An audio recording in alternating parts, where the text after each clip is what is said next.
대화고 2025년 1학기 중간고사 통합과학 내신 분석 리포트입니다. 일단 대화고는 문제 난이도가 타학교 학생들이 느끼기에는 좀 어려울 수 있지만 대화고의 상위권 학생들한테는 쉽게 느껴질 수 있습니다. 학교에서 좀 강조하는 범위의 문제들 위주로 출제가 되었습니다.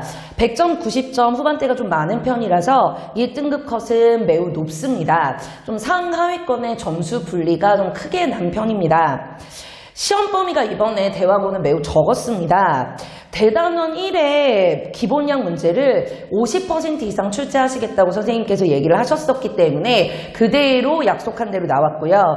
대단원 2의 중단원 생명 분야 한 파트랑 그리고 물질 쪽, 생명체를 구성하고 있는 물질 일부를 출제하였습니다. 뭔가 순서대로 출제한 것이 아니라 단원의 문제들의 배치가 좀 섞여 있기 때문에 학생들이 좀 집중도가 흐트러질 수 있습니다. 그리고 서술형 문제 같은 경우 단위 환산 계산 문제를 좀 세분화시켜서 부분 점수로 출제를 하셨습니다. 기말고사 범위가 중간고사가 적은 대신 좀 많아졌습니다. 그래서 기말 성적이 오히려 이제 등급을 마지막으로 결정하는 데는 매우 중요할 것으로 예상이 됩니다.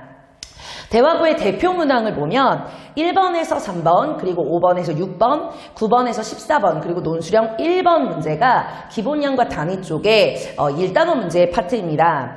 1번에서 6번 문항 같은 경우 기본 개념 그리고 용어에 대한 문제로 좀 정확한 암기를 요하시는 문제들로 냈고요. 9번에서 14번 문항 같은 경우에는 좀 구체적인 지역적인 사례와 예시를 응용하는 문제였습니다.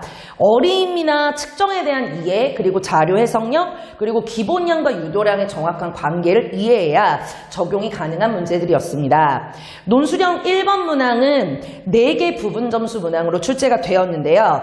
단위 및 도량형에 대해서 정확한 이해를 해야 됐었기 때문에 학생들이 문제를 풀기 전에 시험지 앞에 테라, 기가 이런 이제 도량형에 환산될 수 있는 그 이제 앞에 접두어들을 미리 써두고 시작을 하는 경우도 많이 있었습니다. 나머지 생명 파트 문제 같은 경우에는 기본량 대비 좀 난이도가 비교적 낮았습니다. 기초 내용이 충실한 문제라고 볼 수 있는데요. 17번 문항 같은 경우에 그래프에 대한 해석을 분수로 제시하여 그 값을 도출할 수 있는지 묻는 수능학평 스타일의 문제입니다.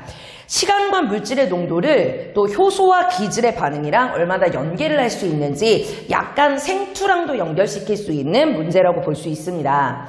20번 문항도 한 문제 안에 여러 암기 요소가 다 들어가 있어서 지역적 암기가 하나라도 부족하면 기억, 니은, 디귿 그리고 ABC를 연결을 하는데 좀 문제가 생길 수가 있습니다. 내용 자체가 어렵게 출제된 편은 아닙니다. 타학교에서 생명 파트에서 가장 어렵게 나올 수 있는 중심 원리가 좀 쉽게 출제가 되었기 때문에 학생들이 상위권 학생들일수록 좀 점수가 높았던 것으로 보입니다. 기말고사 때 대비를 철저하게 할 수 있도록 격려 많이 부탁드립니다.